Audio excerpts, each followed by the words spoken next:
Okay, next policy proposal up, draft policy ARIN 2017-6, improve reciprocity requirements for inter-RIR transfers. Allison Wood is the AC presenter.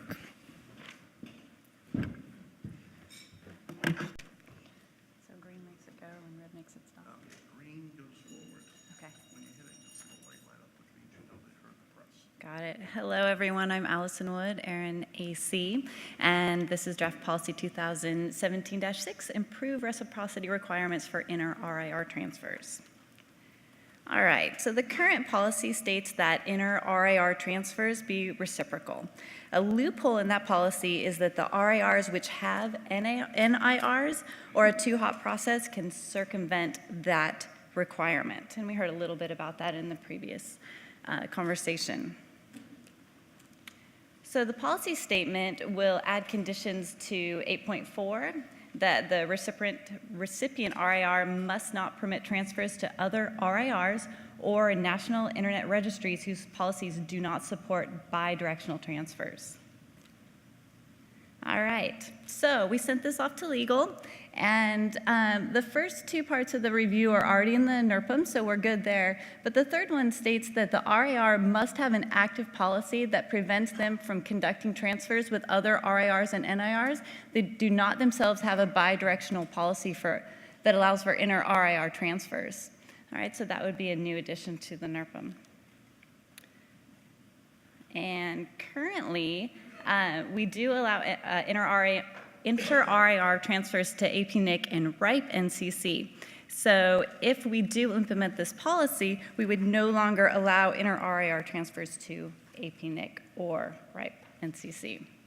All right, so that's very important. That's a very important part of this presentation, is that with the implementation of this policy, we would no longer be able to do inter-RIR transfers to those RIRs.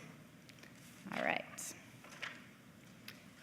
So, do you support this policy as written? If not, are there any changes that you would suggest to implement this policy as written? And do you have any other questions or concerns? Thank you. Microphones are open. You can hold on to that. We're getting near the end of the last policy of today, so I know people are getting a little tired, but come on, we need a little more interaction, so please approach a microphone. We'll give a second or two here.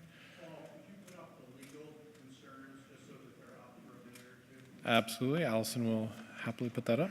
So there's 2 pages of it. Was it Steve that asked for that? There's 2 pages. Okay.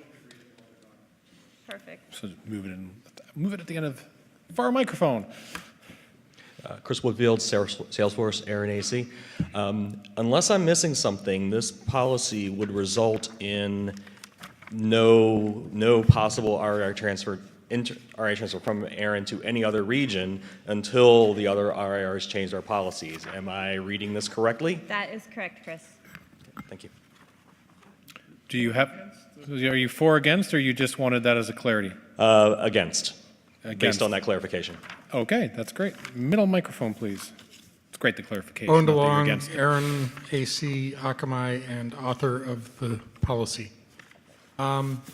The genesis of this policy was that a number of people approached me about the quote-unquote hypocrisy of ARIN allowing transfers to places that allow unidirectional transfers and then standing up and saying, but we don't allow unidirectional transfers.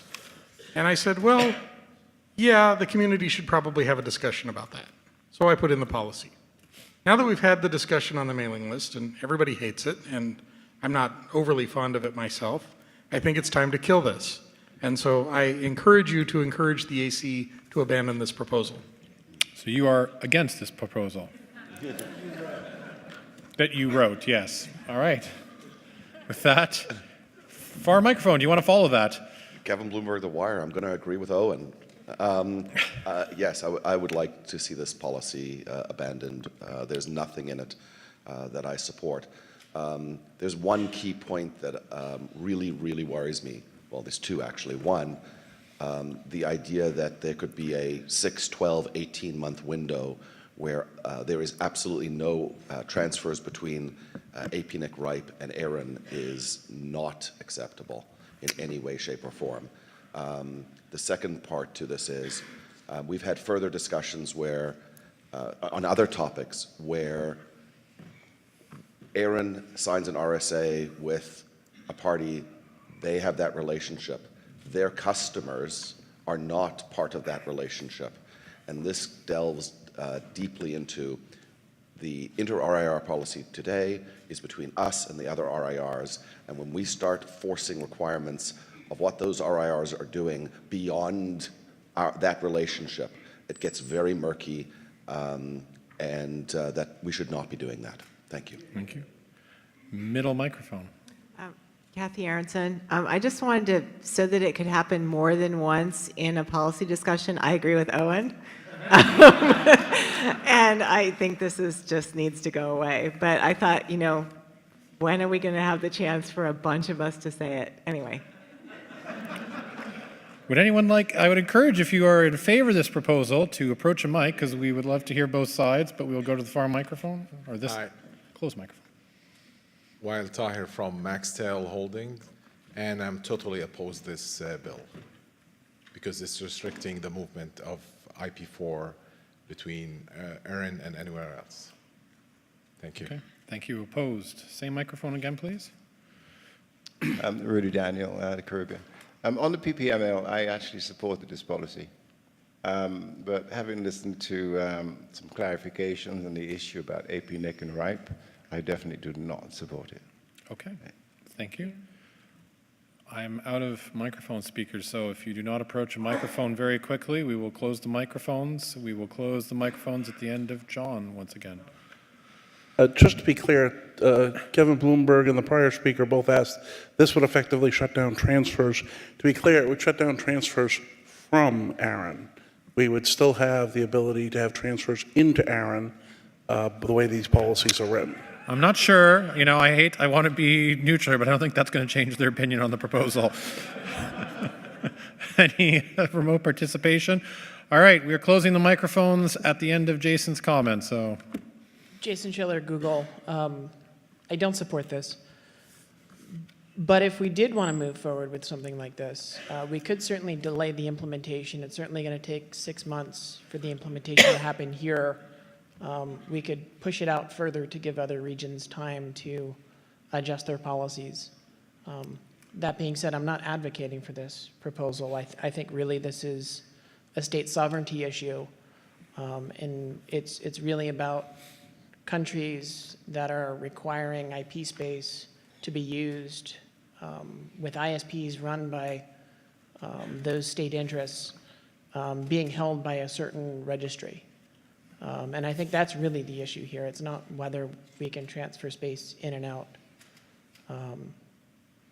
And I don't really think there's much space for ARIN to play in terms of signing treaties with other states or asking the US and Canada and various Caribbean countries to sign treaties with other countries. It seems pretty ridiculous. I wish we didn't have a loophole. I wish we couldn't get addresses wedged in places. And I'd like to see less of this. I just don't know how we can make that feasible in policy.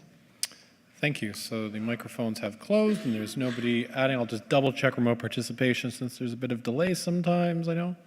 Nothing in remote participation. Okay, thank you. Let's thank Allison for the presentation.